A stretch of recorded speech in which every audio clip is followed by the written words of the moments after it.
नमस्कार मित्रों। पौराणिक इतिहास के पात्र में आज का हमारा पात्र है बलि, राजा बलि।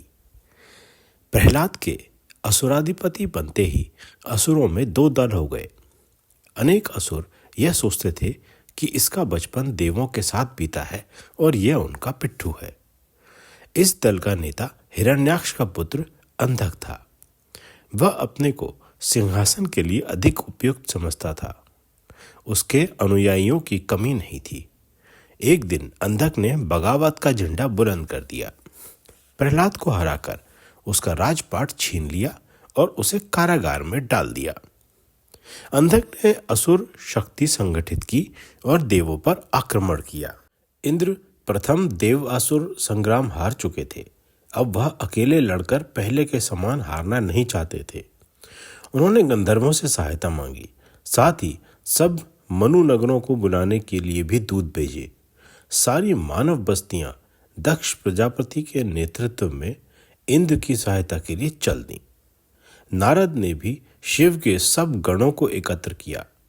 यक्ष, नाग, पिशाच, किरात आदि सब एकत्र हुए। उनका नेता विशालाक्ष यक्ष बना। भयंकर समर छिड़ा। शिव गणों के समक्ष प्रथम बार देव असुर जनजाति उपस्थित हुई थी। असुरों की बहुत बुरी हार हुई। अंधक मारा गया। इस प्रकार दूसरा देवासुर संग्राम समाप्त हुआ। प्रहलाद मुक्त होकर फिर असुर सम्राट बना। दूसरे देवासुर संग्राम में असुराधिपति अंधक को मारने पर देवों का मस्तिष्क 7वें आसमान पर जा पहुंचा था। प्रहलाद को वे पाला पोसा देव समझते थे। वे उसे इंद्र भी चुन चुके थे। उसके पितृ विरोचन ने आगे चुने जाने वाले इंद्र के साथ शिक्षा ग्रहण की थी। चंद्र अत्रि का पुत्र था। वह अत्यंत प्रतिष्ठित युवक था। वह विद्वान और वीरों का नेता था। चिकित्सा शास्त्र उसने अश्विनी कुमारों से सीखा था तथा वनस्पति विज्ञान उसके सामने कोई और दूसरा नहीं जानता था।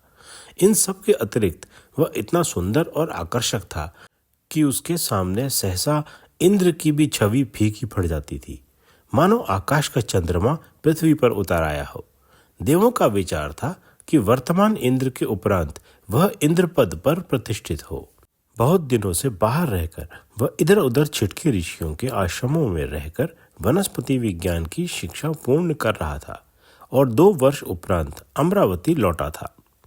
वहां उसकी देव कुलगुरु बृहस्पति की पत्नी तारा से भेंट हुई, जो अपूर्व लावण्यमयी थी।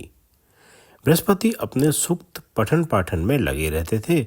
उधर चंद्र और तारा में प्रेम हो गया और एक दिन चंद्र तारा को लेकर भाग गया।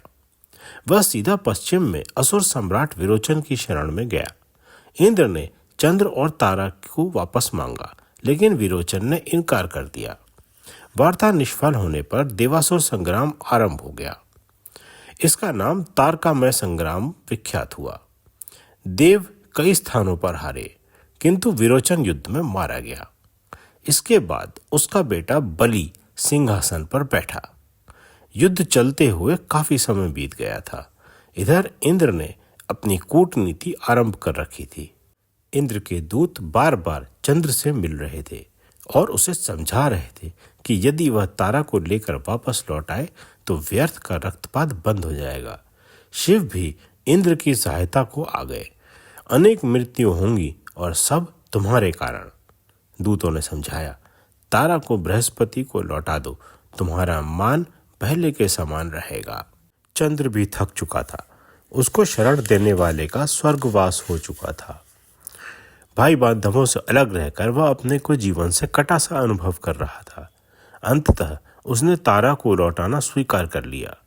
इस प्रकार यह भयंकर संग्राम समाप्त हुआ। चंद्र और तारा के समागम से एक पुत्र की प्राप्ति हुई।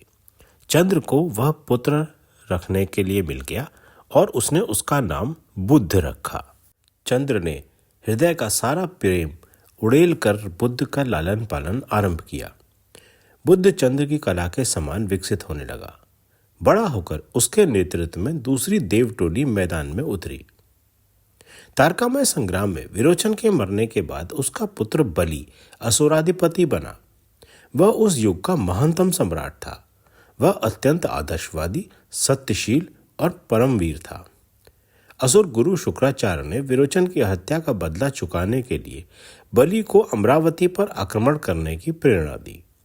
बलि ने देवलोक पर आक्रमण किया और देवों को बुरी तरह हराया। नया इंद्र चुनने के लिए देव सभा आहूत की गई। बलि ने वृद्ध वानप्रस्थी पितामह प्रहलाद को फिर इंद्र पद पर चुने जाने के लिए बुलाया। प्रहलाद आए और उन्होंने बलि का नाम इंद्र पद के लिए प्रस्तावित किया। बलि इंद्र पद जीत गए और प्रहलाद ने उनका अभिषेक किया। बलि ने पितामह से देवलोक का राज्य सुचारू रूप से चलाने की सलाह मांगी, जो प्रहलाद ने दी। बलि ने दक्षिण की ओर विजय का रथ बढ़ाया। केरल में ओणम का त्योहार मनाया जाता है, राजा बलि के आने का। ओणम भारत के केरल राज्य में वहां के लोगों द्वारा बहुत धूमधाम से मनाया जाता है। जहां बलि जाता था, विजय के उपलक्ष्य में यज्ञ करता था और याज्ञक को जो भी मांगता था वह दान में दे देता था। उसके शौर्य और उदारता से देवों में आग लग रही थी। एक यज्ञ में वामन के रूप में एक देव याचक बनकर पहुंचा और शुक्राचार्य के मना करने पर भी बलि को वचन देने पर 3 याचना करके उनका पूरा साम्राज्य मांग लिया। बलि ने अपनी बात रखी और उससे पूछा कि अब बलि कहाँ जाए। वामन ने उसे पाताल जाकर राज्य करने को कहा। पाताल उस समय का सिकंदर के भारतीय आक्रमण के समय तक निचले सिंध प्रदेश को कहा जाता था। बलि ने पाताल में असुर साम्राज्य स्थापित किया। 200-250 साल पश्चात सम्राट ययाति के समय असुर सम्राट वृषपर्वा उनका वंशज था।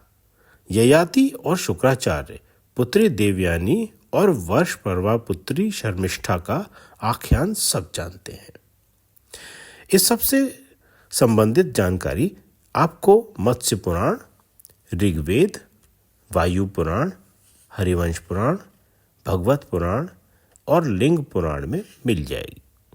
सुनने के लिए धन्यवाद।